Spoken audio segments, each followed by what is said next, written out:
Good evening everybody and welcome to the studio. That took a bit of a transition time there. I wonder what was happening at that point. Well, we have finished the leopard from last night. I have to think what it was we'd finished. And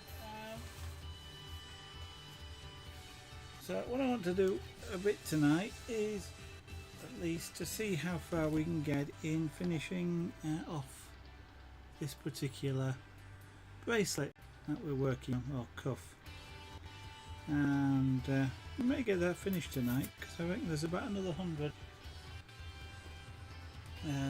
rings, well 200 rings to go in, and so it seemed like a good idea to try and finish this off. Here's what I'm going to do. Now then.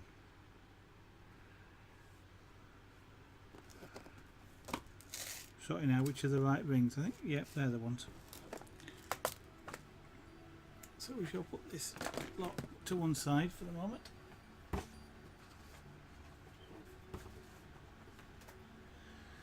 Maybe doing some more jewellery tomorrow, but maybe a different type.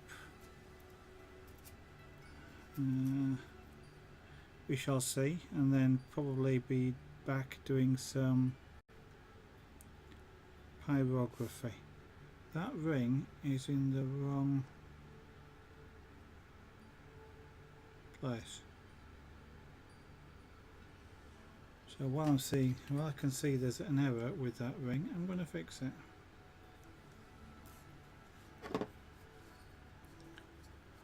Fluffy Twiglet, and LDLH, good evening.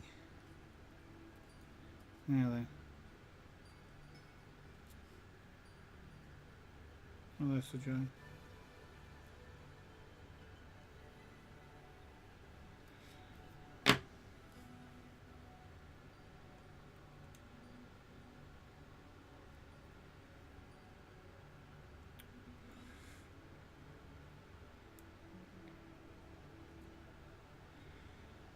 That looks like that was a silly move to do it that way, so I'll just put that through there. Move this light. Sorry about that, I'll move it in a second, or I'll sort the camera in a second so that you're not blinded by the camera, but I just need a bit of light to see what I'm doing.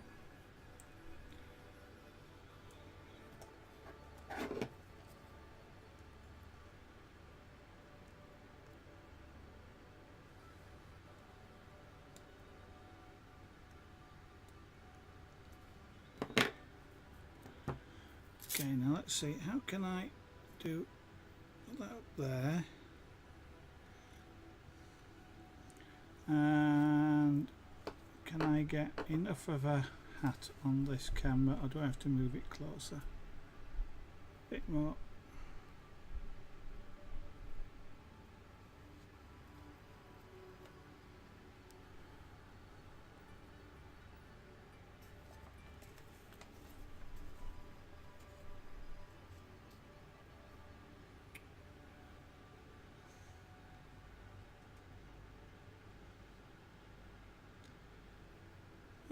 Well, that'll do for now.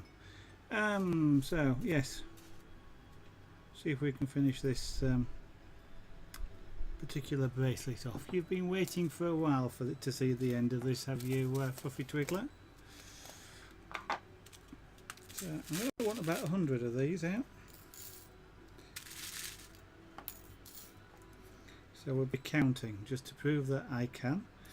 2, 4, 6, 8, 10, 12, 14, 16, 18, 20, 22, 24, 26, 28, 30, 32, 34, 36, 38, 40, 42, 44, 46, 48, 50, 52, 53, 54, 56, 58, 60,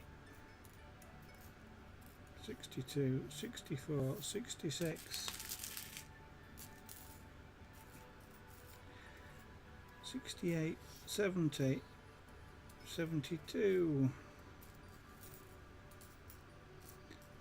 74, 76, 78, 80, 82, 84, 86, 88, 90, 92, 94, 96, 98, 99, 100. It's been so long. Well, I did do one stream just before I started the leopard, I think, where I did 100 more of the rings. So that's probably about 2 weeks or so ago. Also want 100 of these purple ones. 2, 4, 6, 8, 10, 12, 14, 16, 18, 20, 22, 24, 26, 28, 30, 32, 34,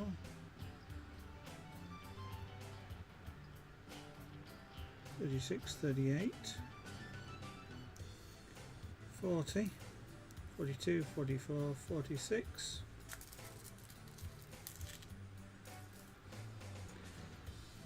48, 50, 52,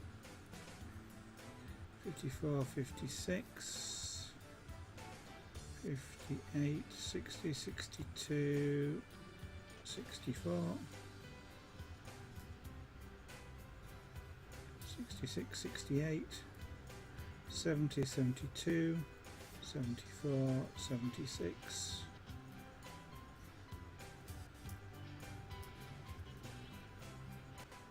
78,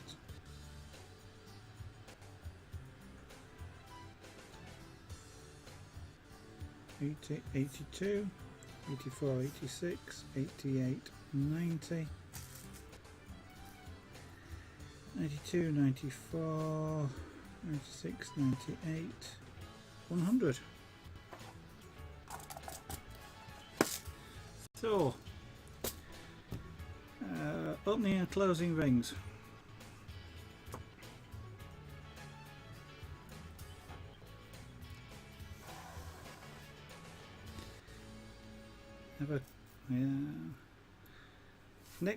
Next up on the jewellery is I've got a couple of different jewellery crafts to try out. So I'm not quite sure when both will be, but some braiding, both of which will probably only be a stream or two, but some braiding and some beading.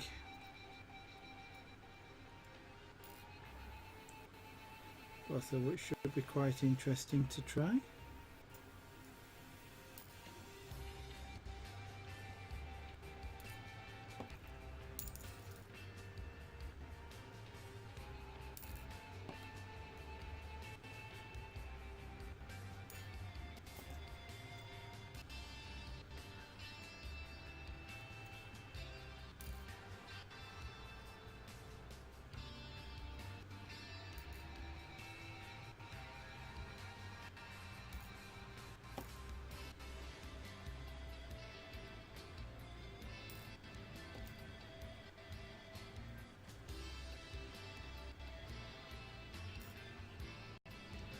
So how has the day been for both of you today?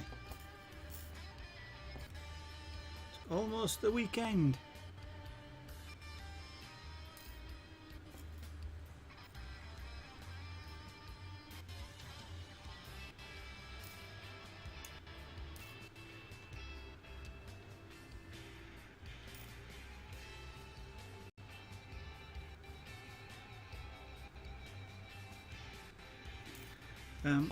English please, Texia, or Trixia, Trixia.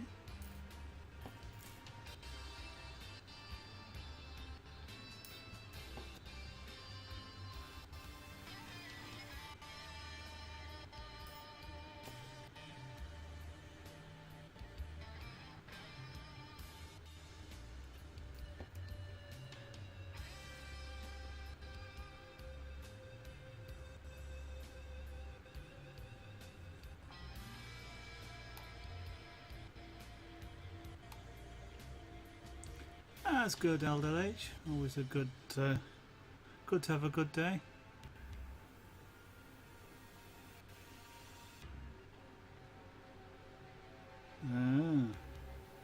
Learning more about the business.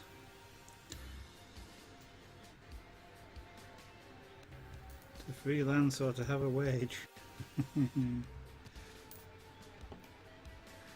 Work for somebody or be your own boss.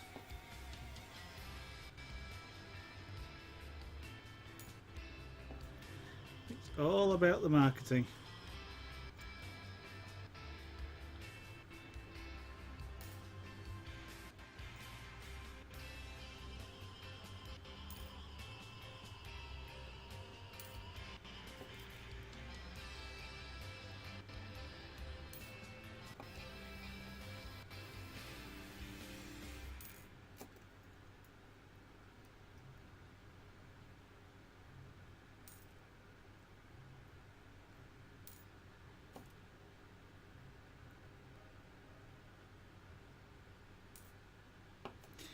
Is it something you're interested in doing, Fluffy Twiglet, be freelance, or are you going to try and work for a particular organisation?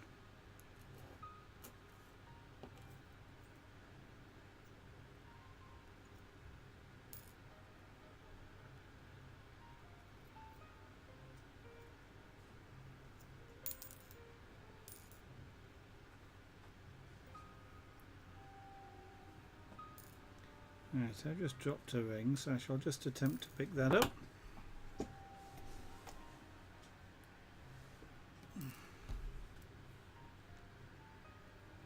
Super Speedy, good evening.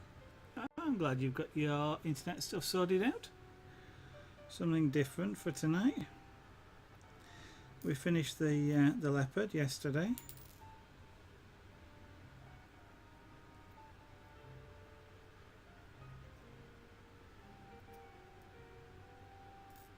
Oh, I finished the leopard yesterday.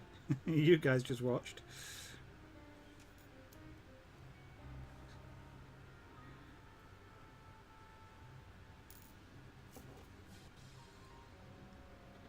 So this is the less interesting part about chainmail, which I haven't actually put in the title, but it is chainmail.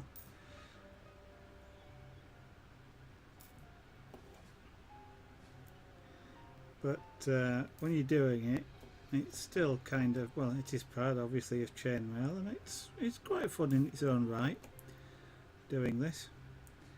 And it's because you don't need a lot of concentration, and it's quite, what do they always say with things like this, therapeutic. Well, you just, your brain can partially switch off, shall we say, and it can be fun just to do this.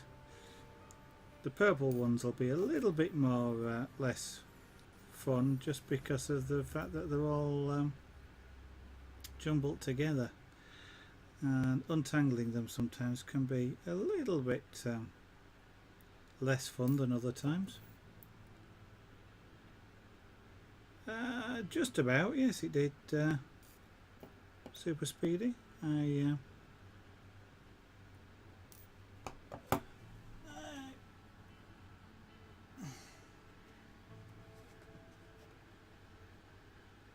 That's kind of what it turned out like.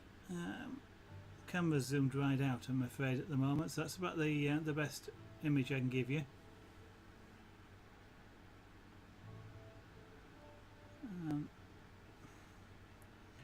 It's actually a little bit brighter than it looks there when you get the light on it, or when you're seeing it in person, but that's a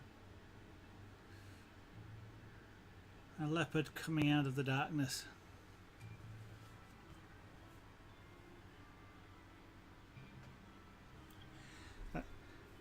I haven't, well, I suppose I haven't truly decided whether I want to colour the eyes or just leave it as it is, and I'm going to, I won't say sleep on that. I'm not going to sleep on the picture, but I'm going to leave it a week or so to think about that before I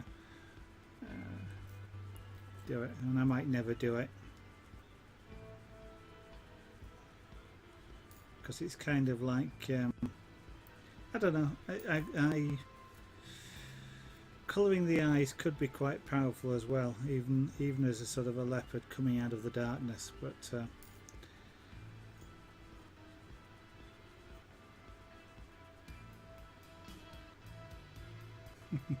thank you, Super Speedy, and thank you very much, Fluffy Twiglet.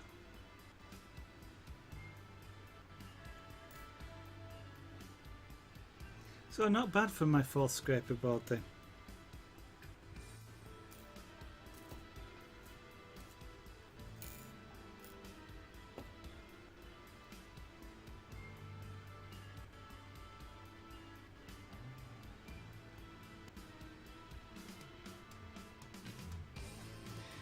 No, he is walking, but yes, it does look a little bit fat. The neck shape, I can't quite get the neck shape right on it, but you are correct, he is walking. He's got one paw in front of the other, which sort of changes the shape a little bit, but oh, I'm not getting mad. No, don't worry about that. I have no particular ego in that respect. If you're just turning around and say it's horrible, then I'll ignore you. But if you're turning around and say, it looks a little fat, as you did, that's fine. I don't mind that. I'll listen to that. It's always difficult to know how other people see it, and when you're this close to it, I don't mean close physically, but when I've been doing it for 2 weeks or whatever, you tend not to see certain things like that. But yes, I agree with you, it does look a little bit fat.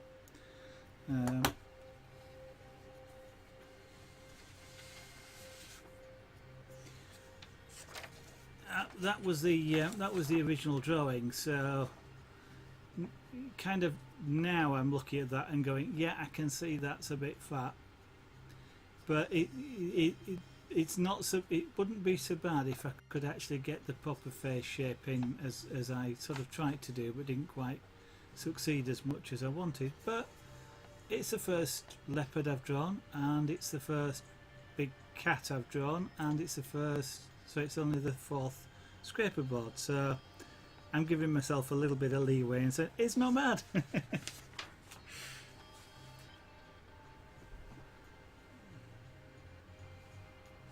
And don't worry, I'm not upset with you or anything.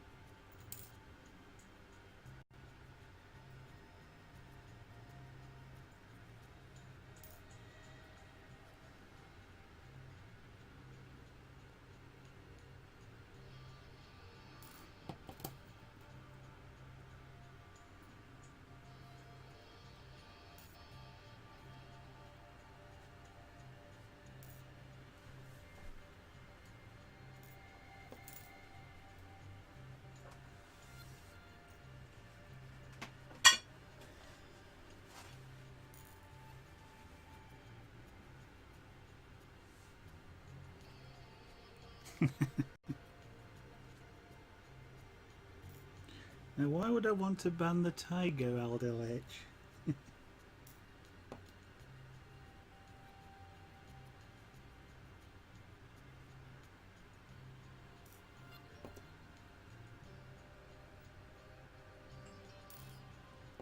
We're almost finished opening these, and then I've got to do is go around and close all the purple ones, which I know look blue to you guys.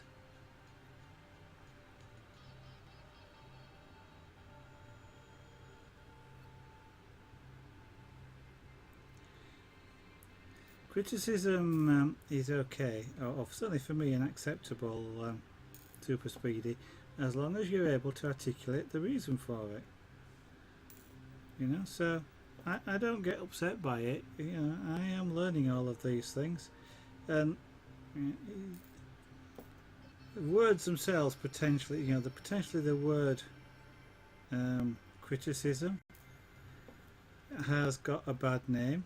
It's got a bad perception. It's critical analysis is a different way of looking at it. Same meaning, different words, which then have a different emotional impact. But no, I'm not bothered.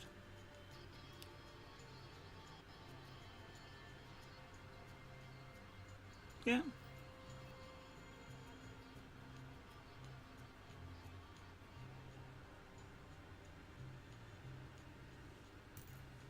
Indeed, that's precisely LDLH. And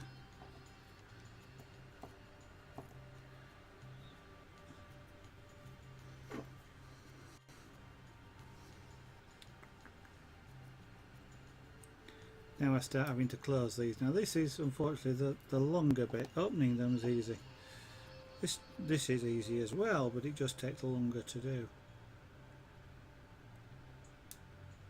Before we get to the more fun part of actually doing the weaving.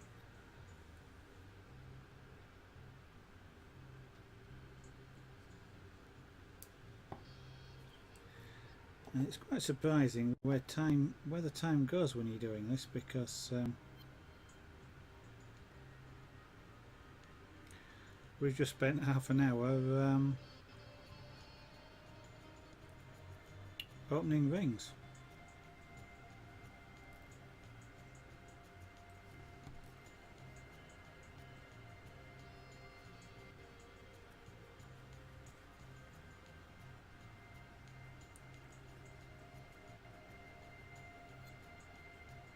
Yeah, that's alright.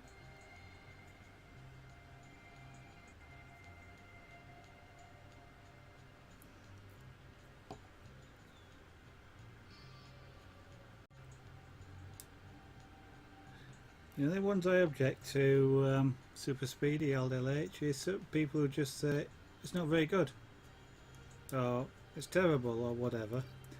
And if they're not offering any particular reason, well, basically speaking, they're just doing it to try and be annoying. So that's when I ignore people.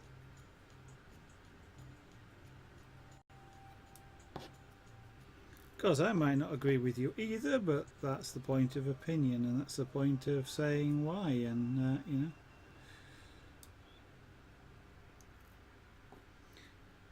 it's like you mentioned there. If it's sitting, it looks fat. If it's walking, it might be okay. Well, you didn't know it was walking, and I do. Yeah.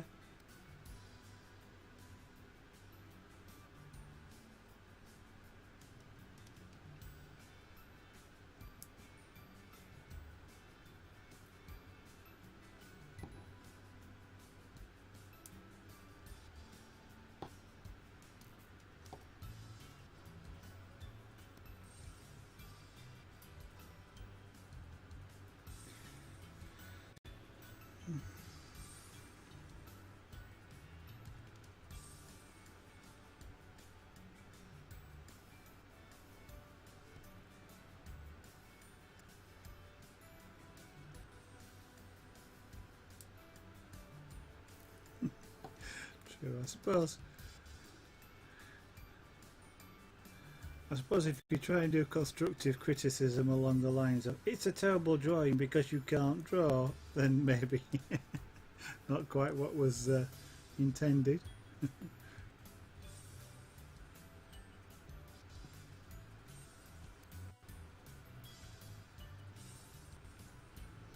You see, I have fun because, as you'll have noticed before, you occasionally get some trolls that'll come in the channel and they're going things like, you're terrible, you can't draw, and of course I go, yeah, I know, and and at which point, of course, they're completely shot.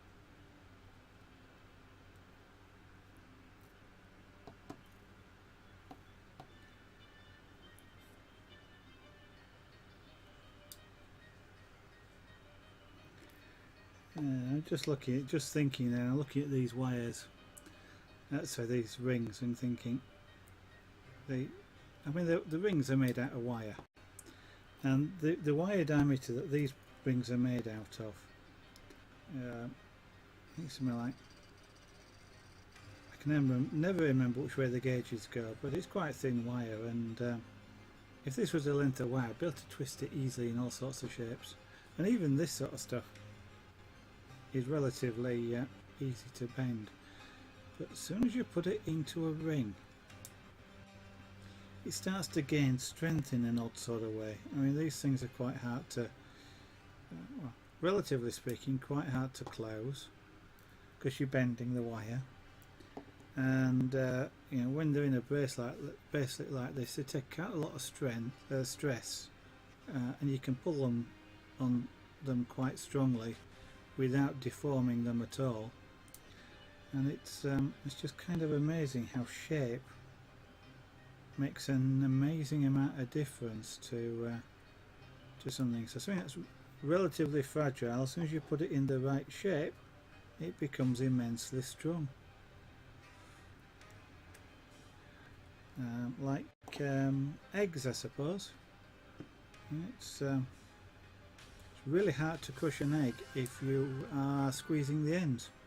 Squeeze it across the middle and it breaks without a problem. I just find that sort of thing fascinating.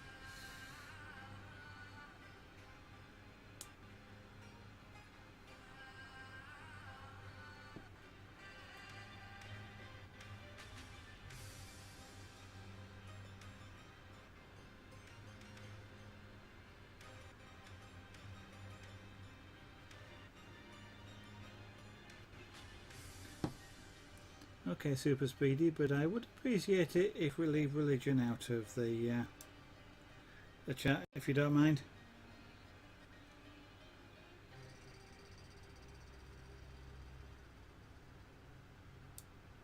It tends to provoke strong opinions or strong language, shall we say, which is not necessarily conducive to a fun chat.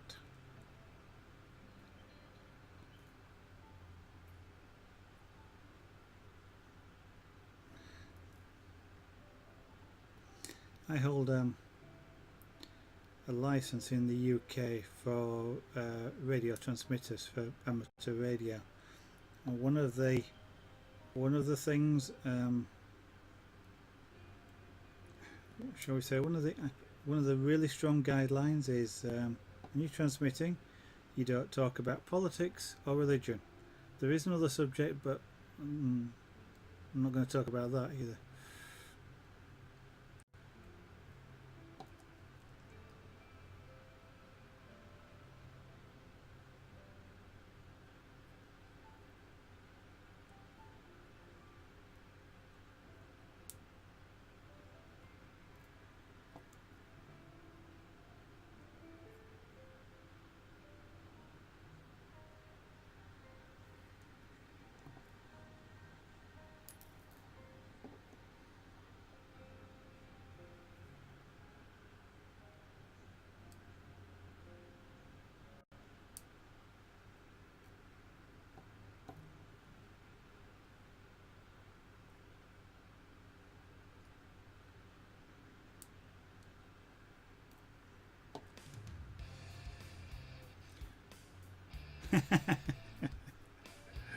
Thank you, Fluffy Twiglet. I was just going to say something like that. Let's talk about it.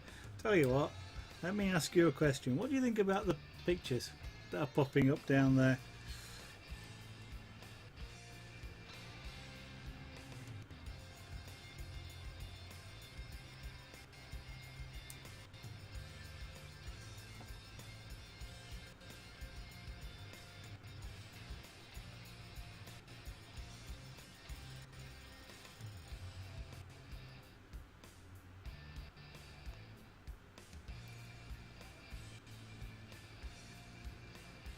I know most of the pictures down there are going to be the jewellery stuff because I've done more different pieces of that, but there is some pyrography in that slideshow, and some of the scraper board as well. Well, that was it. Also, to be honest, I'm advertising the shop as well at the same time, but it saves people wondering, you know, when they say, "What other things have you done?" And if you watch long enough, you'll see just about everything pop up there.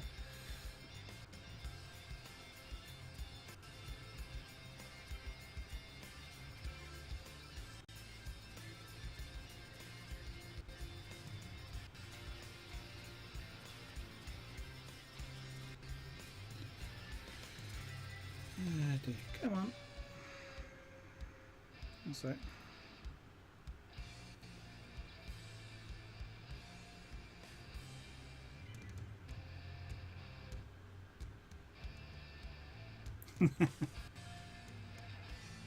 Well, yes, the money does help Super Speedy,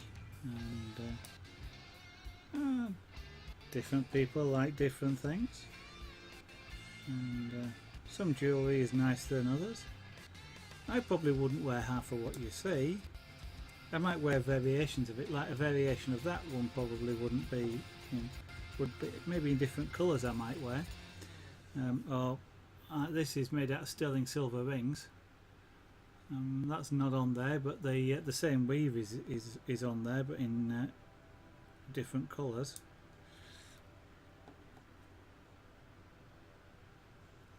Yeah. So do I. Unfortunately, there's not too many of those around at the moment.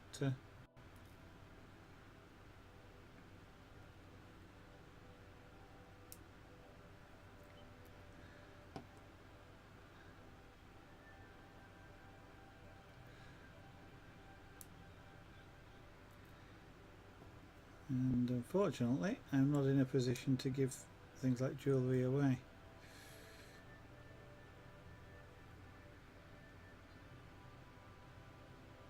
I'm precisely in the opposite one at the moment.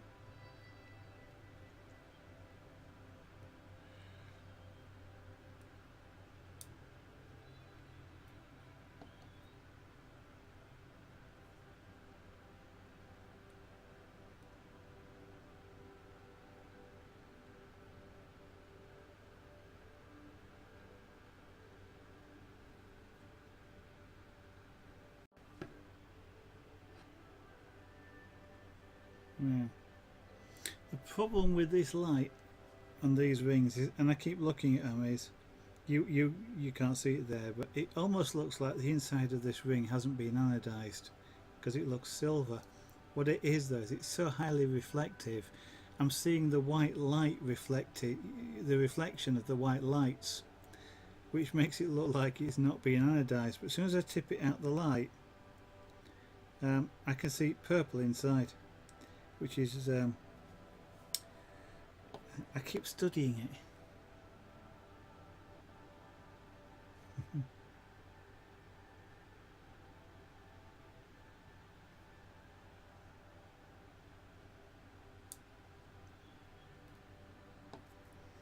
So my once, well, I'm going to do it, maybe do some, depending, be able to do some different jewellery tomorrow, or finish this if I haven't,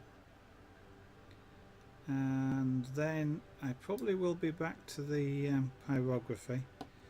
I'm not going to be able to do punchcraft for a little while because I need to order some more threads for that, and I need to save up in order to do that, because just about anything I do in punchcraft is probably going to need things like blue sky and I need some more blue thread. So I'm going to be back probably to pyrography because I've got plenty of board, and I've got that practice. Yeah, Fluffy Twiddler. I've got that practice train to finish off. But anybody got any thoughts on what they might like to see done in pyrography?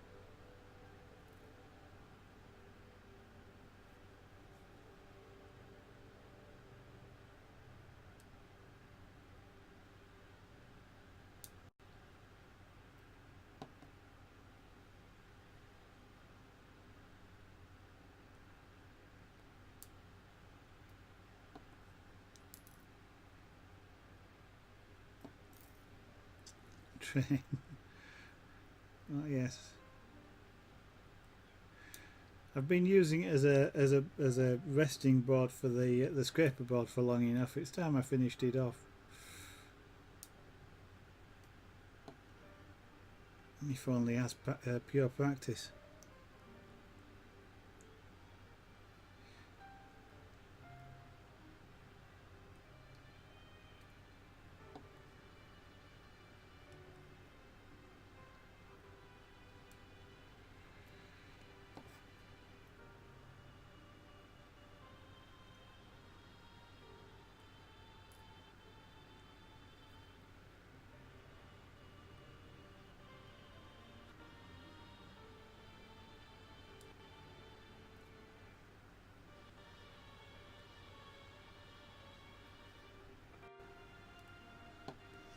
Or would you like to see me do yet another train after that, Fluffy Twiglet?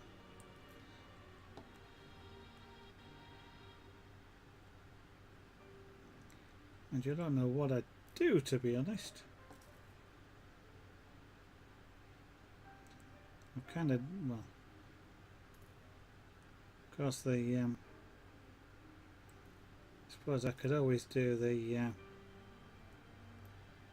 mallard in pyrography as well.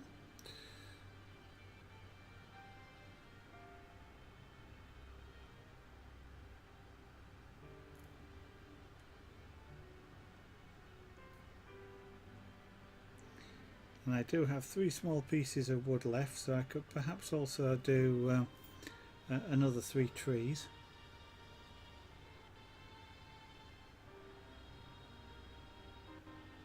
An Audi R18. Interesting. Any particular reason why that would be a good thing to do, Captain Derby? And good evening and welcome, by the way. You have to write 400 more reviews tomorrow.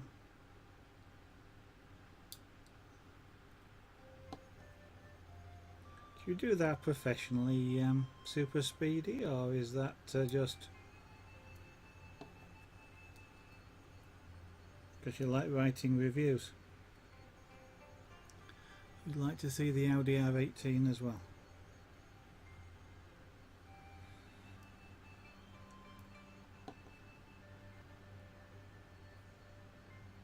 I am of course assuming that we are talking about a car, because I haven't got the foggiest idea.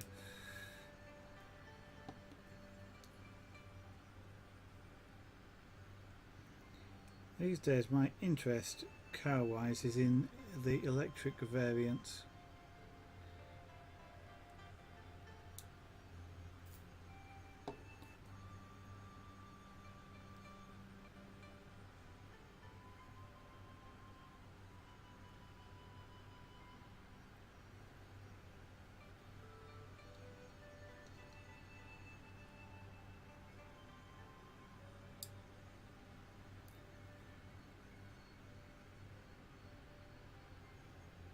Okay, well, I'll take a look. If I find an image or two that I like, then that may well be something I do. Captain Derby, thank you very much.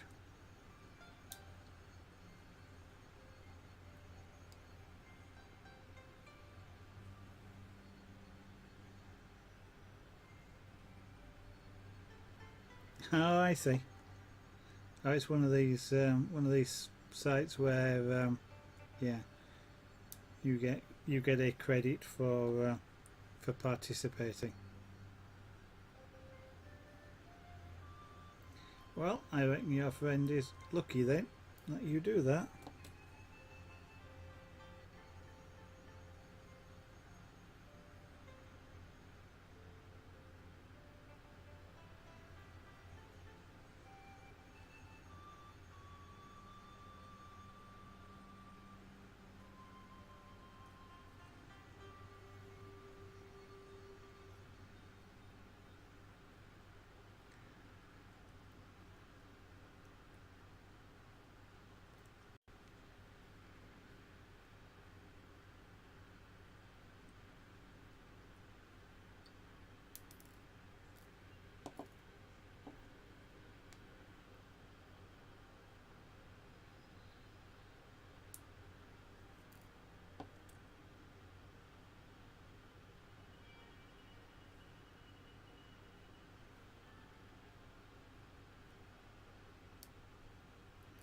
Right, well we're not far off finishing these rings, and then we can start and do the weaving.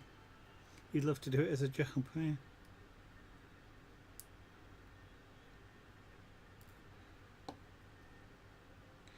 Well, you know, you could, well, given that you are being effectively paid, you could say that you are a professional reviewer.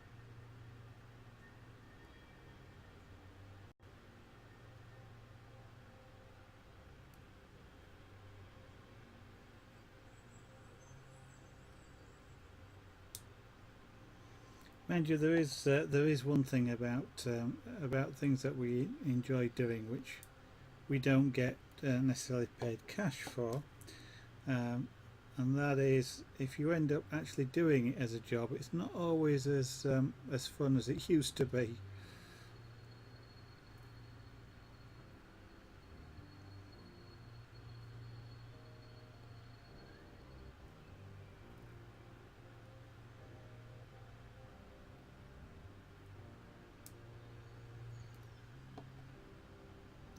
Especially when you have things like deadlines and stuff like that to meet, and then it becomes less fun. Indeed, it can, Captain Derby. That's um, that's one of the hardest things that I find when I started airbrushing, and even now to some extent, in all of these things that you watch me do. You know, things like the image for the scraper board. It's kind of like I can't think of what to do. I think I have stopped. At one time it would be, I might have looked at the leopard and gone, for example, I'm not sure, I don't think I can do that, it's too hard. Whereas now I'm more likely to go, well, I'll just have a go, and if it's too hard I won't finish it, but I'll have a go. Or it won't turn out as good as I wanted it to do, but and that does make finding things a little bit easier, because you can almost just go, well, what's the first thing I look at? That'll be what I'm going to do. I guess doing stuff on stream like this has made that sort of thing a bit easier for me to overcome.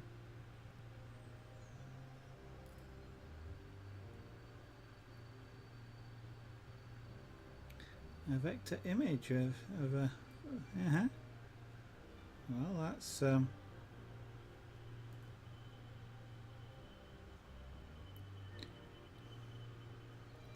that can be an interesting challenge. Depends if you draw it first, I guess, and then vectorize it afterwards.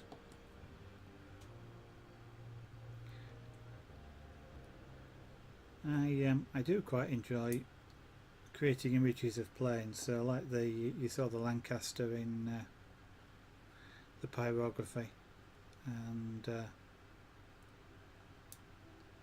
tried one or two other images with the airbrush.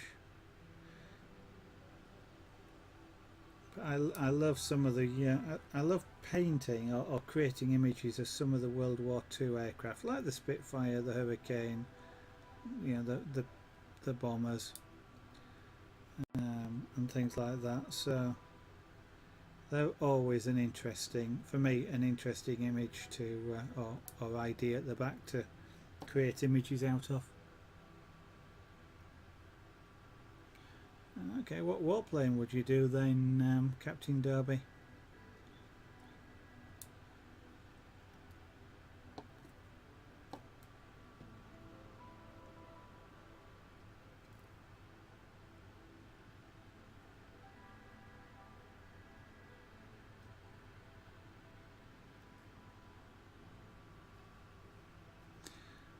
One image I'd like to be able to do is something like Concorde with the Spitfires. I know that's physically has actually happened, and I'd kind of like to do an image of that.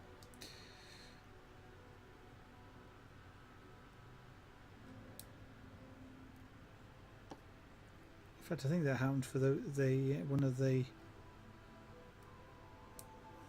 Second World War. Remember, it's like 50 years, or no, it's not 50, but whatever it did. It was one kind of event that they flew at.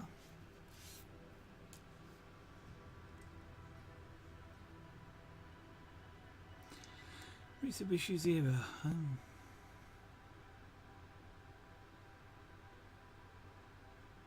Yeah. Okay, right, so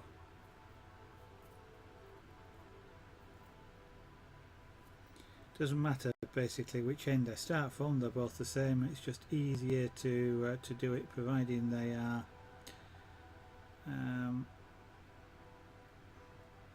so I'm just trying to get that ring to go in the place I want it to go, providing the slanting that way.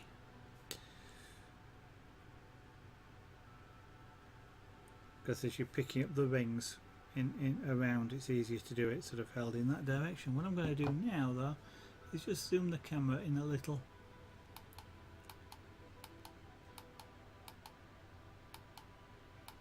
so that you can see a bit better about what I'm actually doing. And then I'll try and get this to focus, which is probably about there. Yeah, that's close enough. Ah, the 162. Yeah, it's one you don't see a lot of, is that?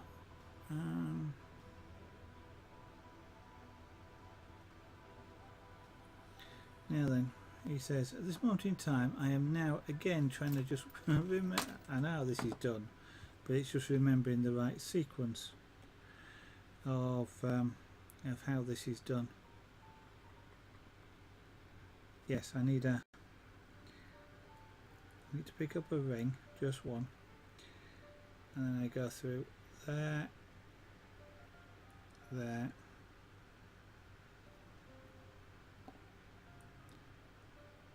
pick up a purple ring on that. Okay, I'll pick it up again and put it on there, and then close. Okay, remembering to keep this in frame.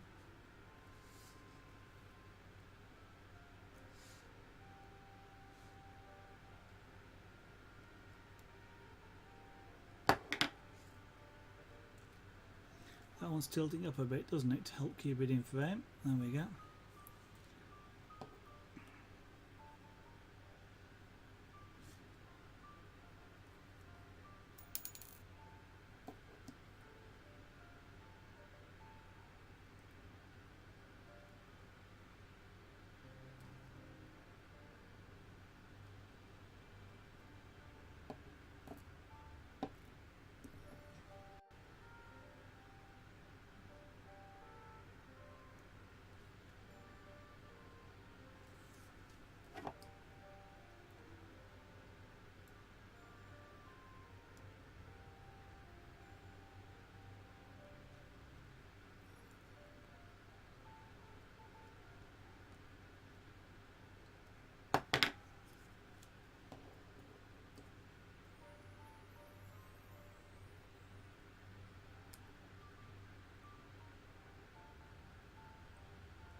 Okay, just swap pliers then, because the parallel jaw ones I've got, I like the pliers, but they're just a little bit thick on this particular weave.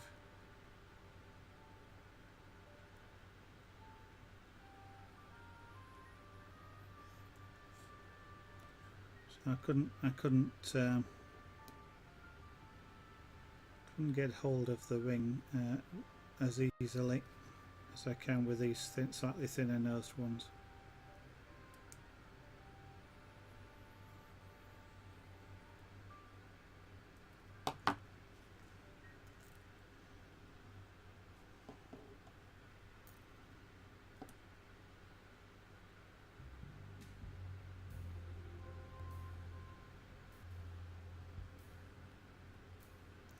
Always sort of feels odd not to put an extra ring on this when I start on this particular row. Oh, come along, rings.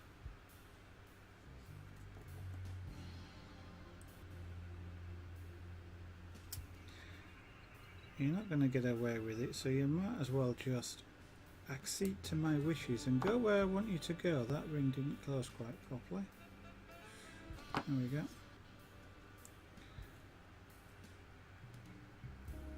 Go in there.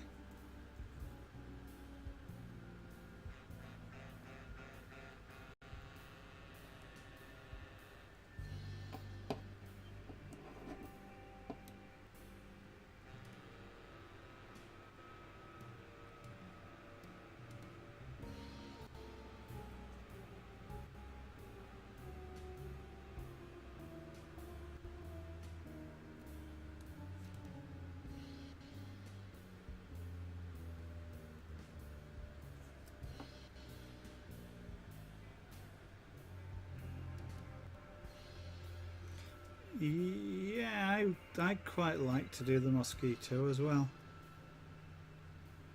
I do like that that design.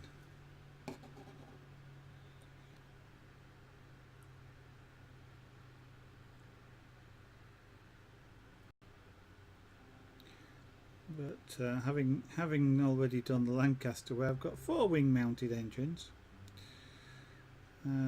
it doesn't actually seem quite so bad.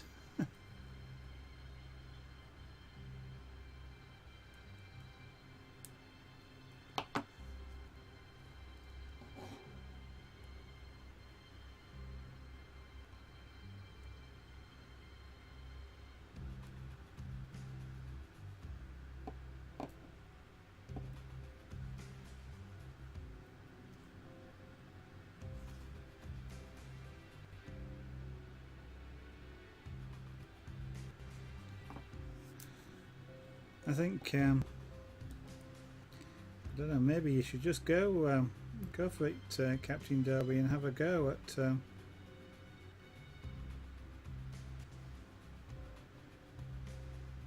the wing-mounted engines and all.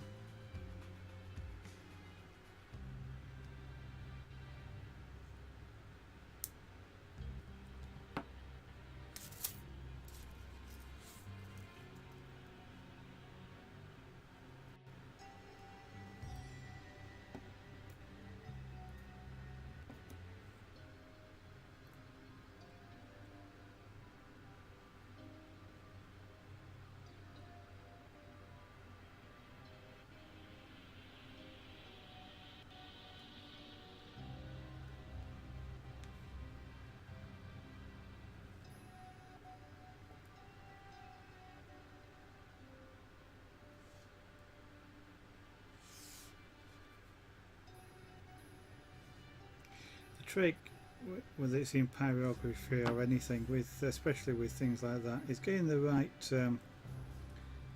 angle on it, because whilst it would be easy pyrography wise to just do a profile, they kind of look lifeless when you do that. Depends on the image sometimes. If you're creating an image where it's like say an aircraft recognition chart where you sort of do the side profile and then the underneath profile looking up, then you know, for pictures, then that works quite well. But for an art piece, you kind of want something more dynamic. And so picking the right image is or the right profile, the right shape, you know, move, positioning space is what I'm trying to get to. Then can make a big difference.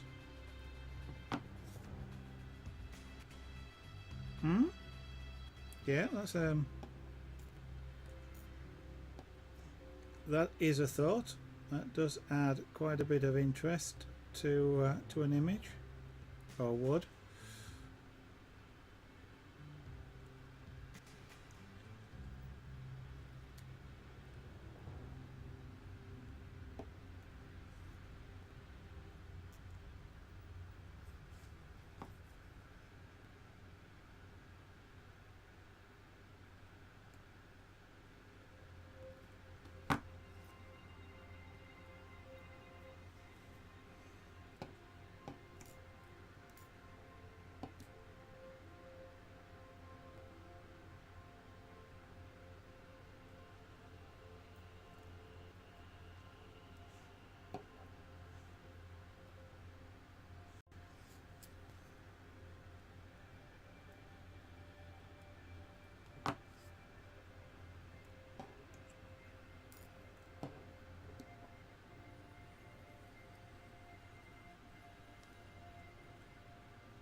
Now, not a particularly good image, I don't think, for pyrography, ironically, but one I've kind of wanted to do is something like a Saturn V at liftoff. That's a rocket, for those of you that might not know. It's the rocket that was used to take man to the moon.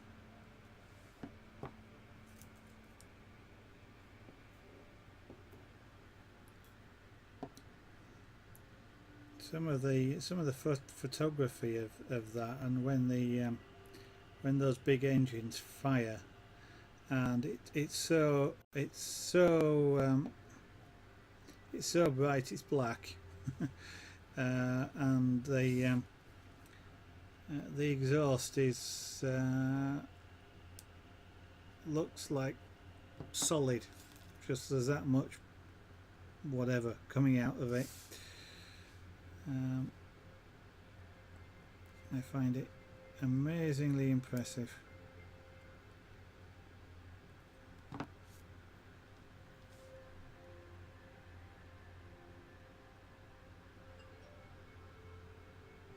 This will probably sell for $100.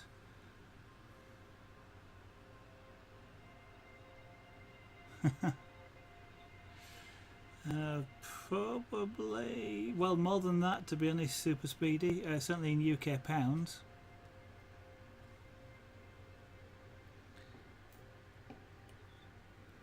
But that is the sort of the principle behind it. And as you've worked out, you know, with something like this, material costs are, well, they're not cheap, because I mean there's 800, close to 1,000 rings in this. And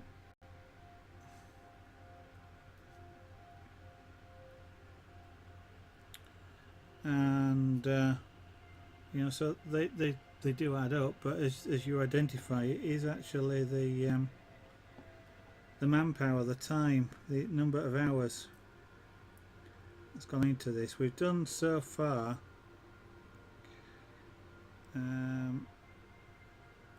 before I started this stream, there's 8 hours of work to get this far. This stream will make it 10, and we may be close to finishing at that point.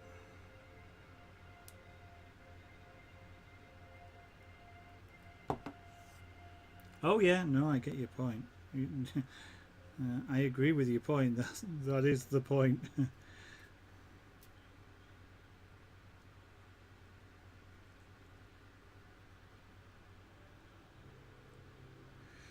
With a lot of products, quite often the focus is on reducing the material cost. With things like this, the focus is on working on ways to reduce the time.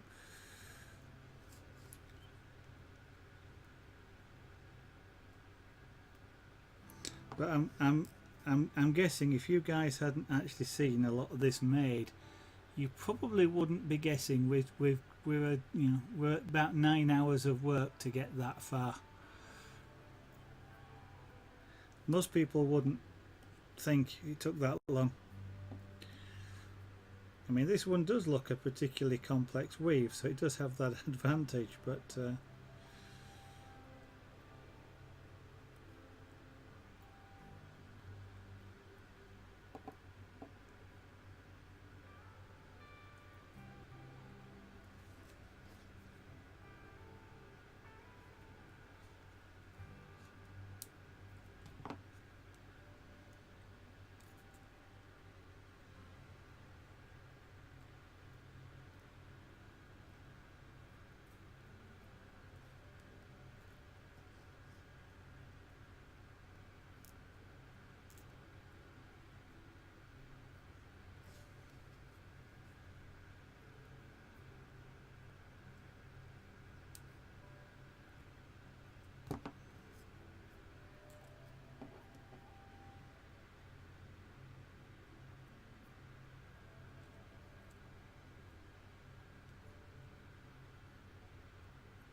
most of the time with chainmail, it's relatively easy to fix it, because it's any ring can be bent. In this, if I got something wrong right in the middle, it would be time consuming and a bit fiddly, but it's just a case of finding the end of the offending ring, opening it, and then fiddling it back into place. It happens quite a lot on some weaves. The candy cane, for example, this one. A couple of times I've misplaced, miswoven a ring, and usually what you find afterwards, as you part of the quality control, if you like, is just to go through and do things like this. I'm just wobbling it backwards and forwards. If a ring's out of place, it feels stiff, it doesn't feel quite right, or it feels like it's sticking out slightly. So you can do a heck of a lot by touch, but then it's just a case of just getting in there, opening it up, working out where it should have gone, and just easing it into place and closing the ring back up. And most of the time you can do it. Things like the dragon scale here, it's a little bit more awkward just because of all the how close all the rings are together. And I'm just trying to think.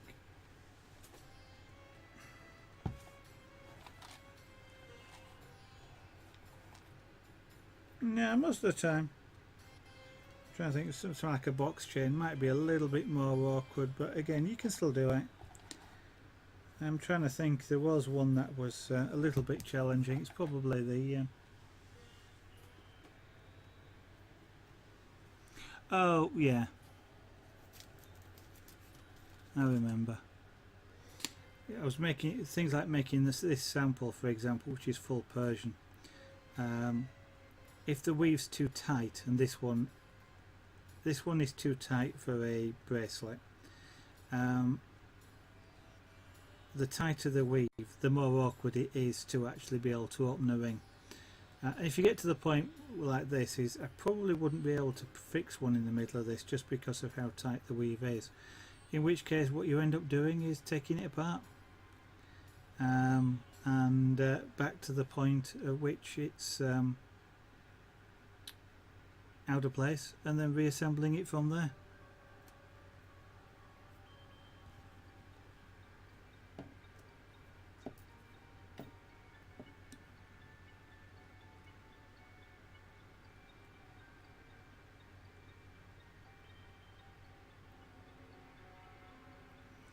Or and usually you can disassemble from either end, or work from either end of a chain, so yeah, whichever's the nearest. But effectively, if it was a case of it was right near the start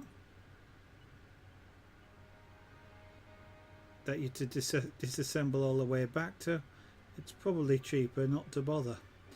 Just throw it and start again, create a new one. But usually you don't have to do that.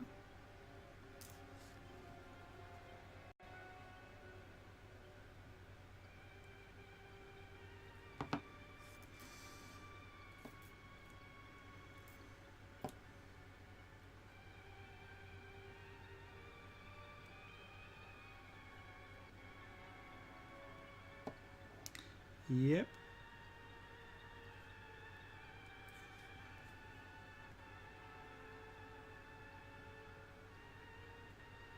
I'm sure there's some more complex weaves that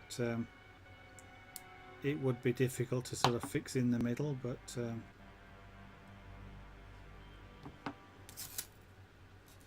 essentially it's more a case of if you can see it, you can fix it.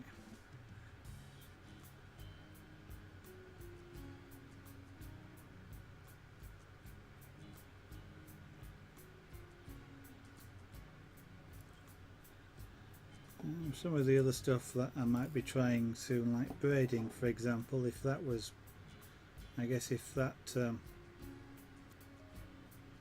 went wrong in the middle, then your only recourse is to undo it all the way. That's not something you can fix in the middle.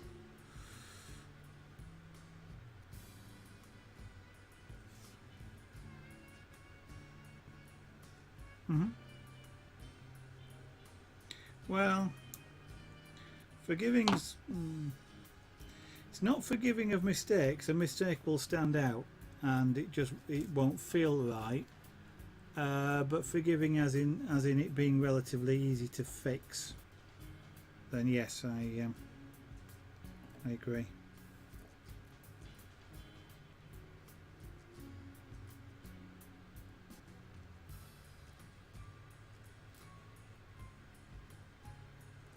I mean, with some things like a Byzantine weave or the box weave that I showed a minute ago, it's kind of hard to make a mistake in the middle because it stands out extremely obviously as you're doing it that it's not right. Something like the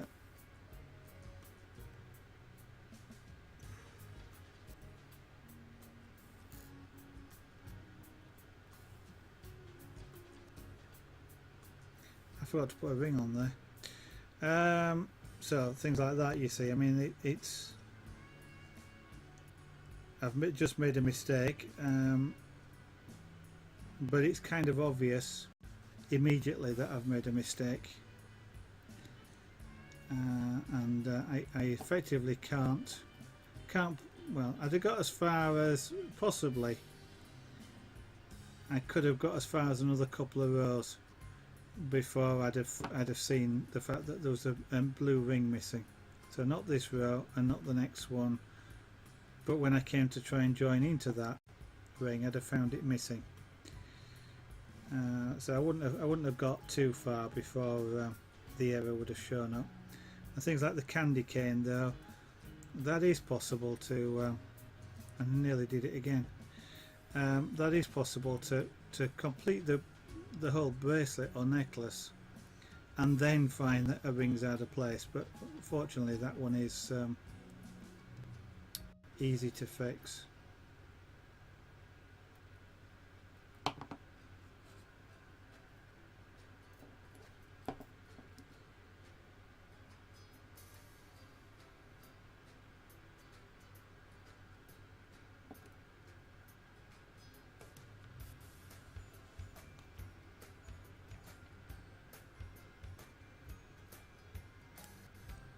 in theory this weave you can do by closing the pink rings before you start and opening the blue ones and working that way, but for the life of me I can't see how you do that.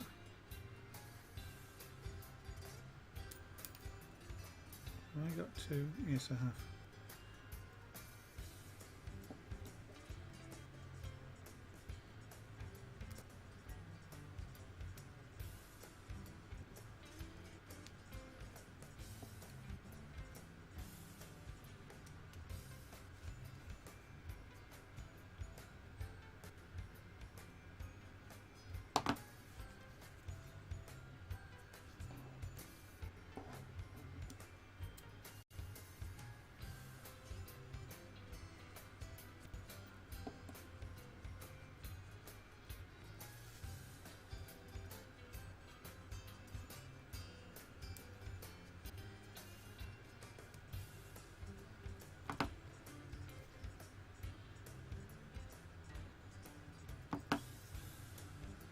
At the corner of my eye now, I keep seeing that image change in the bottom left. And I keep thinking chat's just been updated.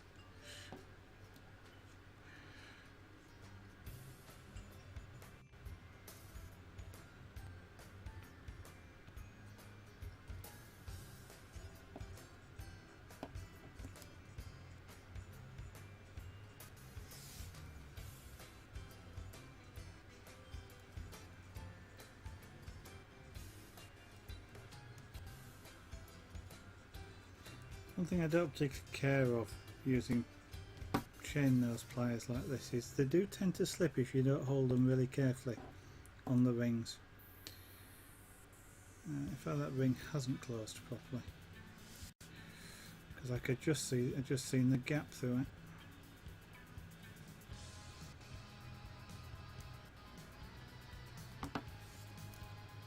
Which is why I prefer using the silver ones that I've got. They're what they call a parallel jaw.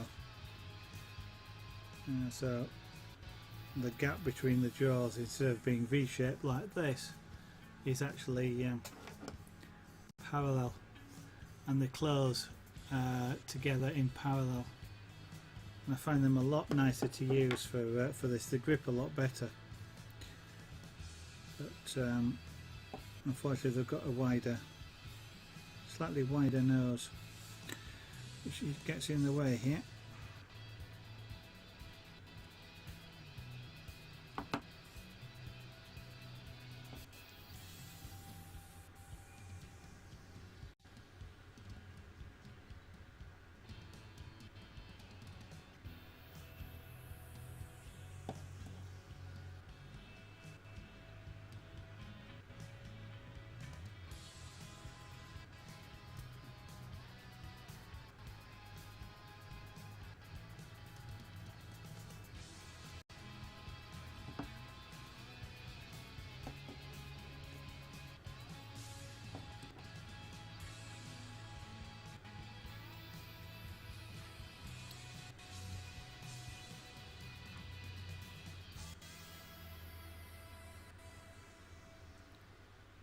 Sometimes this can be a little bit frustrating.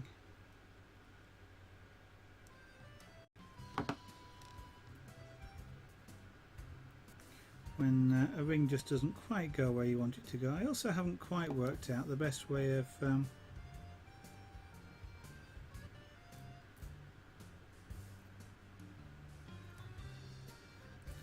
the best way of actually feeding these rings in, holding the rings and feeding them.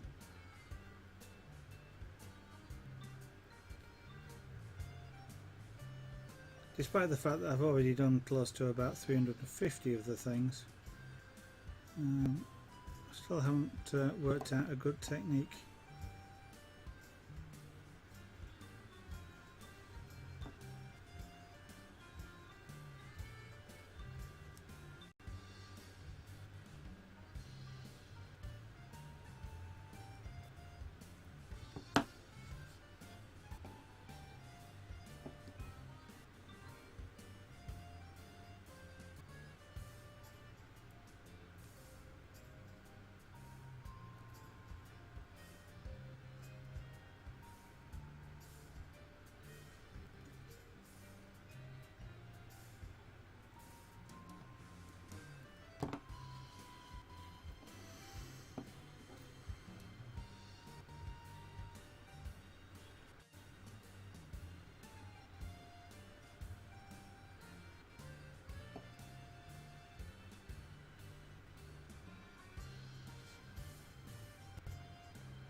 You got to use any of your homemade paper in college yet, Fluffy Twiddler?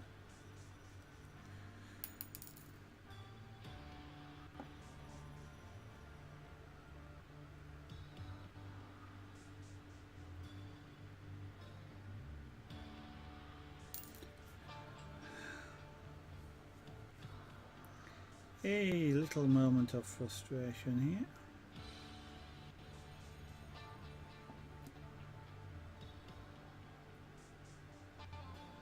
There we go.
Nope.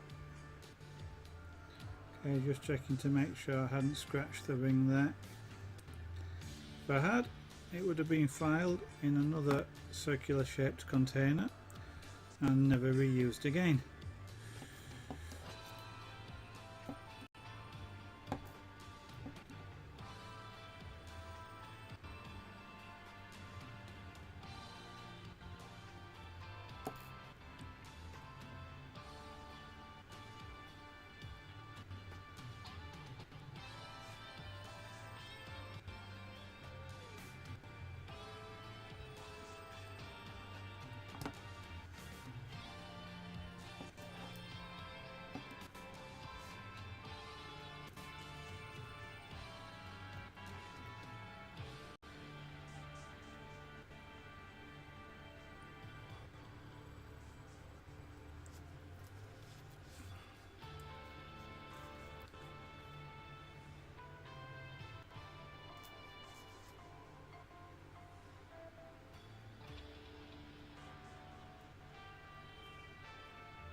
I'm thinking just how much of a troll these rings are. Almost always when I've been weaving the other weaves, I want to be able to pick up the rings from the table, kind of with them in that sort of thing, just pick them up like that and start weaving them. But for this particular, and usually what happens then is they always lay sort of that way round, backwards. So you end up sort of having to sort of pick them up and turn them round in order to be able to get hold of them how you want. And so the Murphy's Law, they're always backwards to the direction you want. In this particular case, I want them this way so I can just pick them up to weave them in. But guess what? They're all the other way around on my desk. They're all sat down in such a way that they're all backwards to what I want. Murphy's Law. Whichever way you want the rings to be, they will always be in the opposite direction.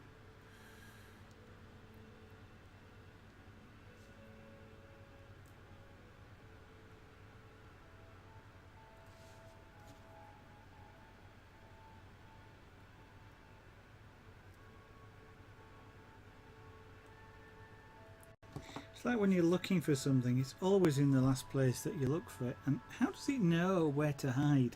So it's always going to be the last place.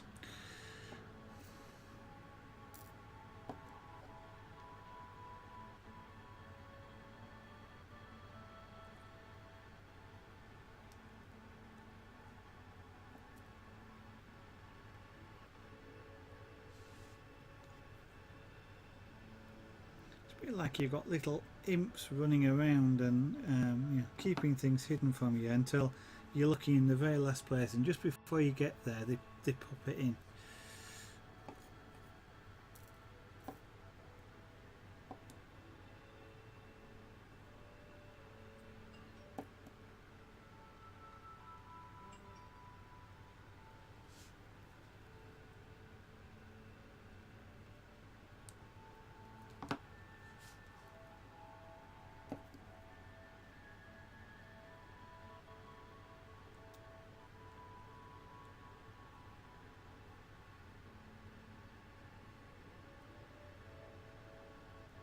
Interesting. Is that a technique?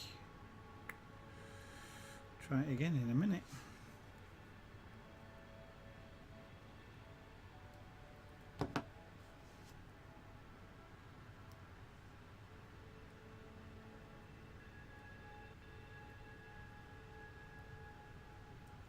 Maybe.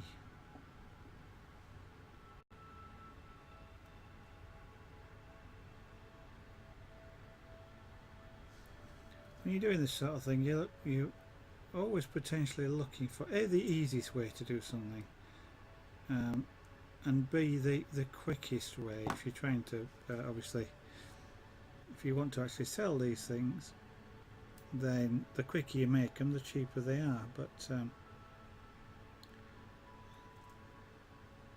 the quicker you can do it, the easier it usually is to make as well, or more fun. And I may just have found a technique that helps me with this purely by accident. It's like I've now got a technique for starting these 3-in-1 and 4-in-1s that make it so I can do it the right first time every time, and easily and quickly, which is saves about 20 minutes of messing around, as you saw when I made this sterling silver one. It was about 20 minutes before I got started, and then it went fairly quickly.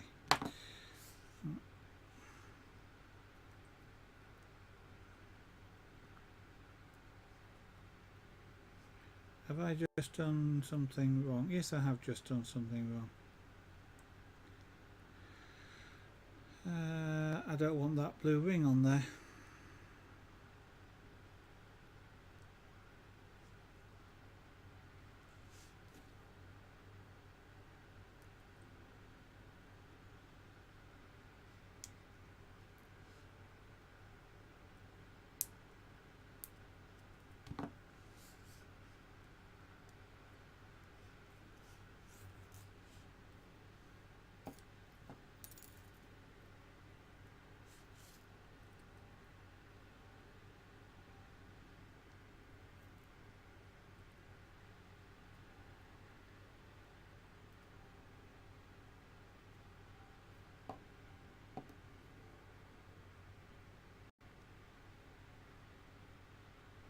Well, that does start to seem easier to do. Interesting.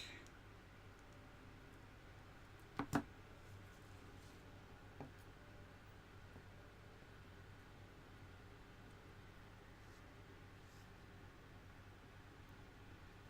little bit awkward on the wrist, but not too bad.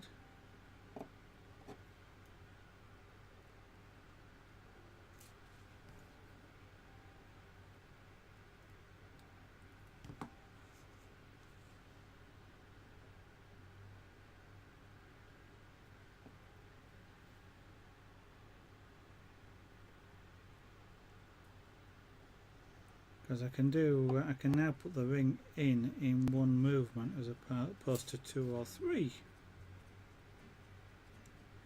require me to reposition the pliers each time, so one movement is good.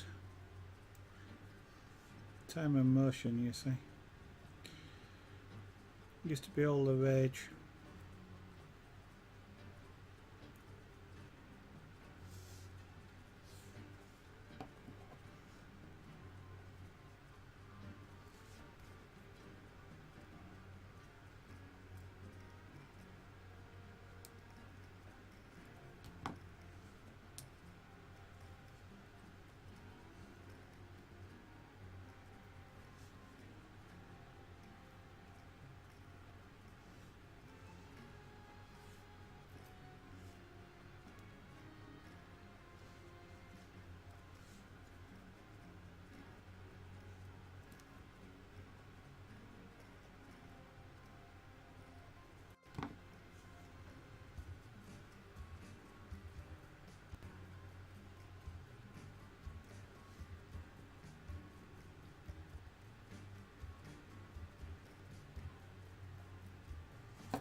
Right, I just gouged that ring. Yeah. So that one goes in the bin.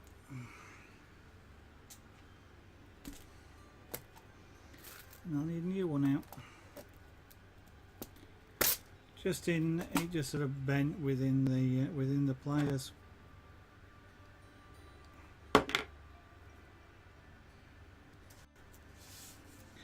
And effectively brought the not only brought the surface coating off, it actually created a dent in the ring itself.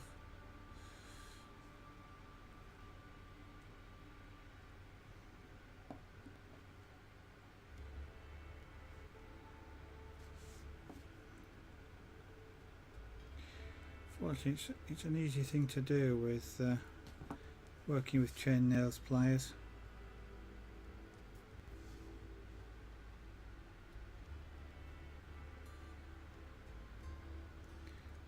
That's why I prefer the parallel jaw ones.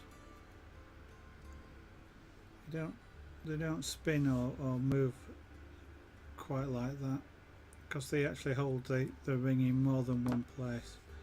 These normal pliers effectively only hold a ring in exactly one very small point because of their shape. So even if I put the pliers right across the middle of a ring, it's only holding it in exactly one point. It doesn't hold it on both sides, whereas the parallel jaw pliers do. They hold it at all the touch points. So let's have a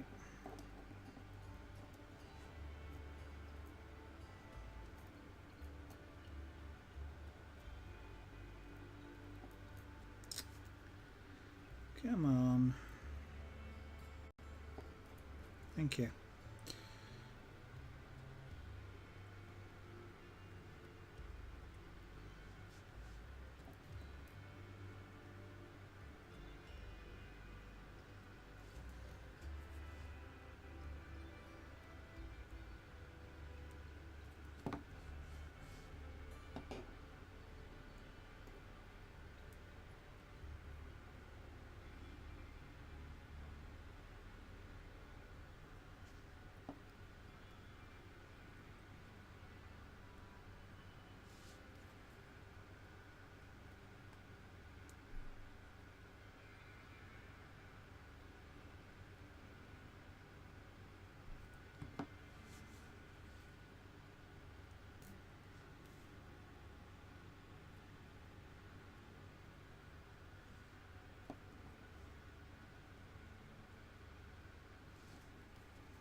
Okay, well we've got get through these rings quite well.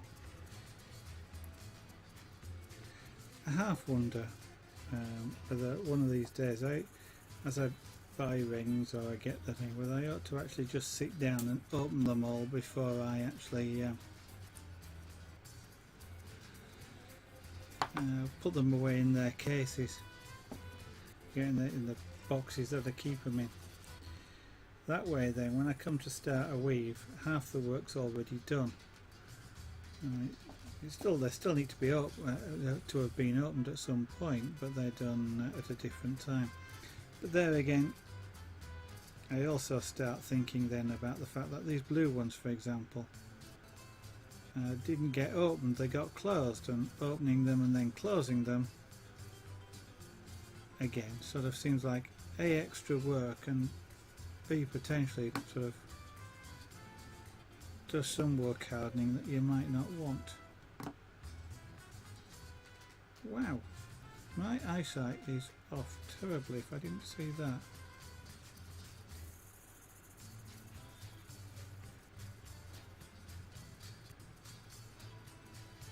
No, I think that ring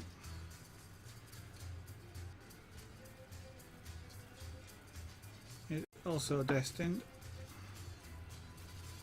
for the round file.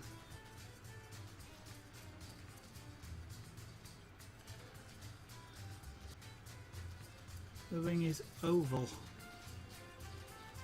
and not round, so we'll get rid of that one.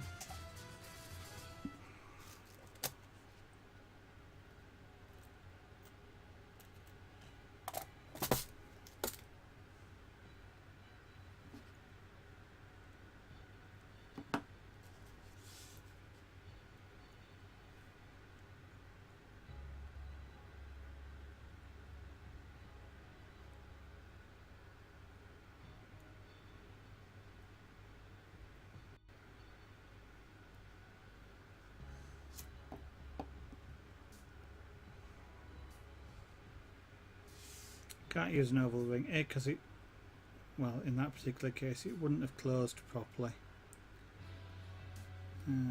but also it would completely throw out the shape, and it would almost certainly make the area of the bracelet just feel odd.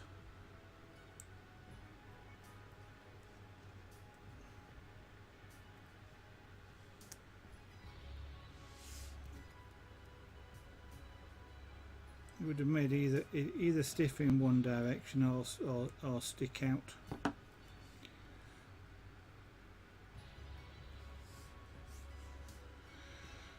Right, so pick up the ring.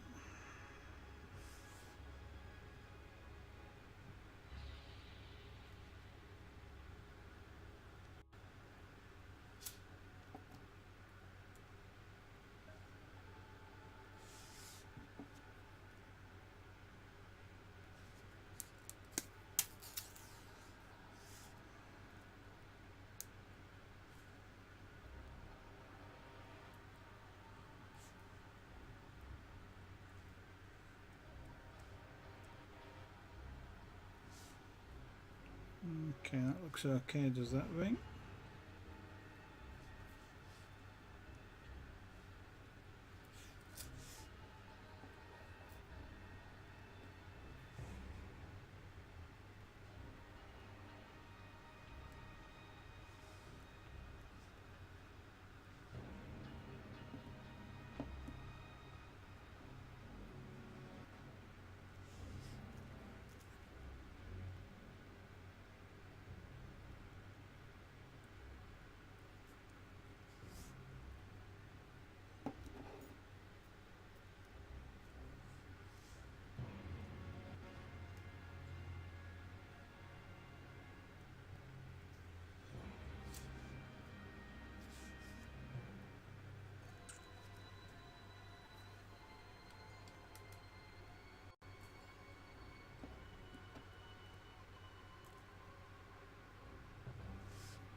Right, so I'll do it at the end of this row and then we'll see how long this actually is.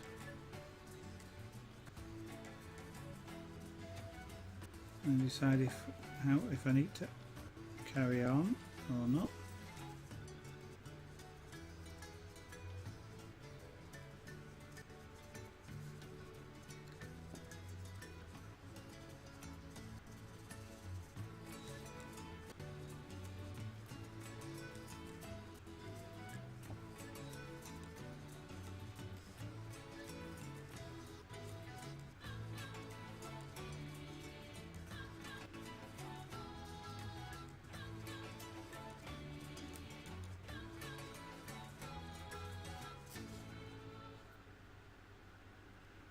Right, let's see how long it is. Where's my ruler gone?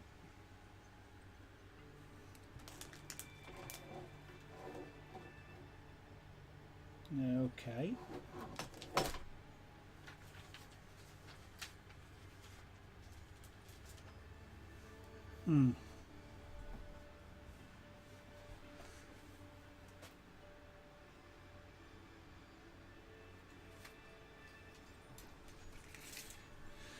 Okay, I'll use a bigger ruler. 6.5. Now we need to go to at least 7 inches, so we'll put on at least these remaining rings here.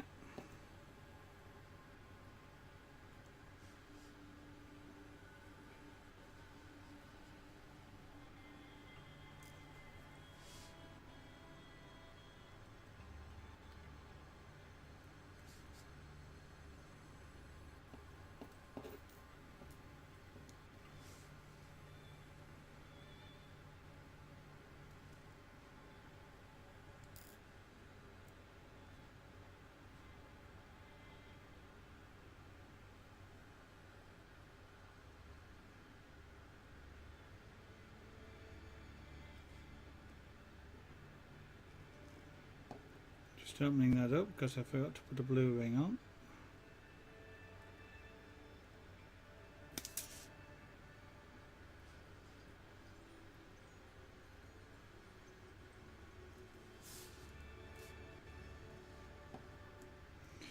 It's kind of a trade-off when you're holding these rings in the pliers like that, and that is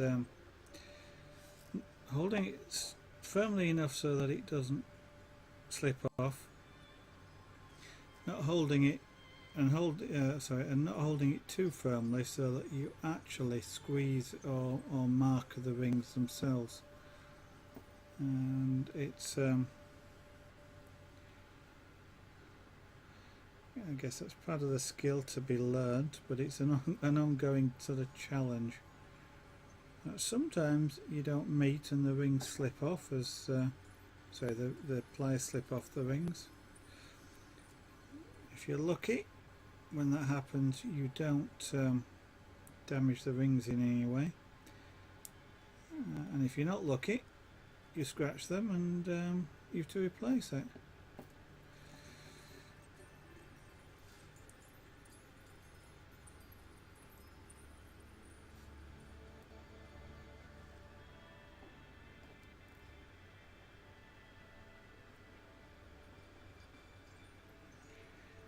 Tendency though is to only hold them very lightly. Of course you don't really want to be squeezing pliers with your hands really hard all the time because that will stress the muscles in your hand.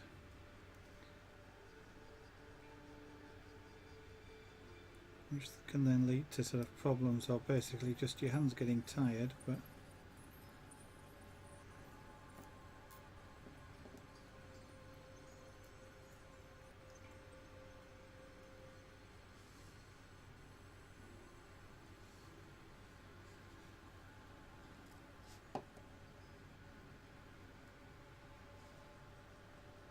of course that means it's a good idea to take a rest periodically.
Just a few rings left out of the 100 that we started with at the start of this stream.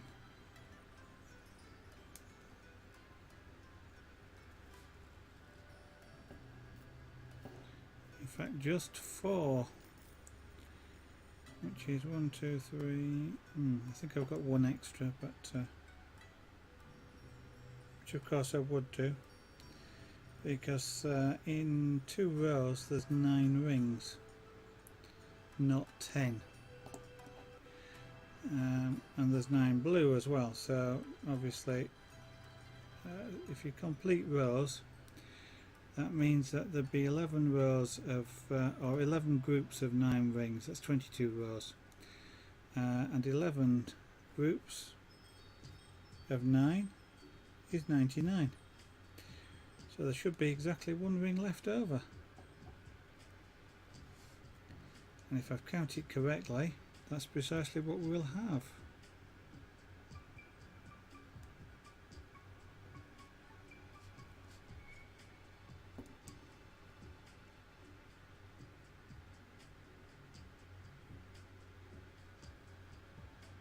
And either I've not counted correctly or I've just done some wrong maths. Because I certainly counted out 100. Both pink and blue.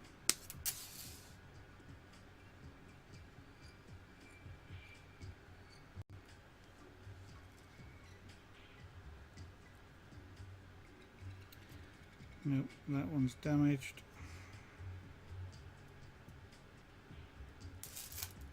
And that one's broken.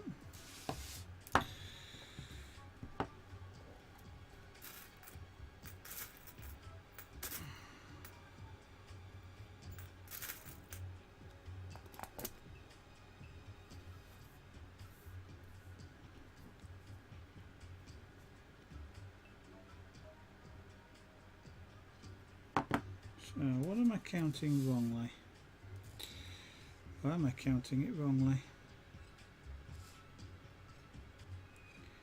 I'll do a count again in a moment when I've just put the next set of rings on. Hopefully this time without scratching it or breaking it.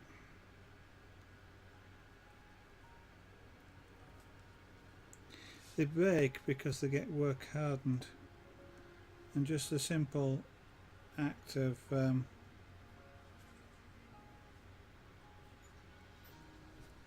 bending a ring work hardens it, and then if you bend it once it's work hardened, it has a tendency to break. So that's all the pink rings. So I've got 1, 2, 3, 4. Yeah, there's 9. So 11 groups of 9 is 99. I've got 1 blue ring, so I miscounted the pink in that I counted obviously 99, but I counted 100 blue. So I shall put that blue one back into here. The fact that it's closed isn't a problem. It'll either get opened again or picked up as a closed ring. We throw that broken ring away. And I will just get out a tape measure.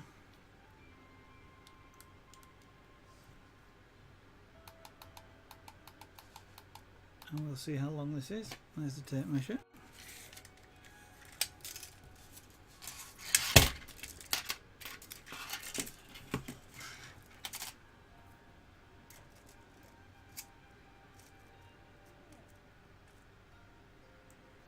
Six and 3/4. 6 3/4, so about another 1/4 of an inch needed.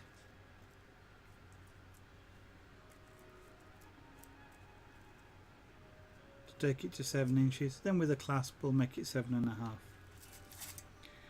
which will then be about the right length, not for me but for Mrs. Argonaut. It's somewhat too short for me, which you can't see, but if I do it that way and then get hold of it, it's camera's too low, isn't it? tip the camera up.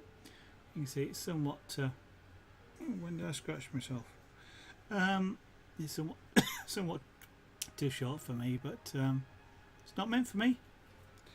So there we go, dragon scale. Well, that's about it for tonight. We are now just after 10 o'clock, which is when I normally finish. I've run out of rings for tonight. I do have plenty of rings left. I just got 100 out, and we've woven 100 into a nice dragon scale.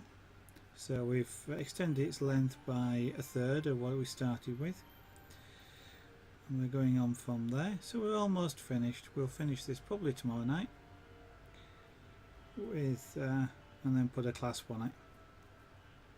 So if you're watching, I will just point out the shop there, encourage you to take a look if you haven't already, and if you have taken a look already, then I encourage you to pass on the URL to anybody else, get them to take a look. There might be something that's interesting.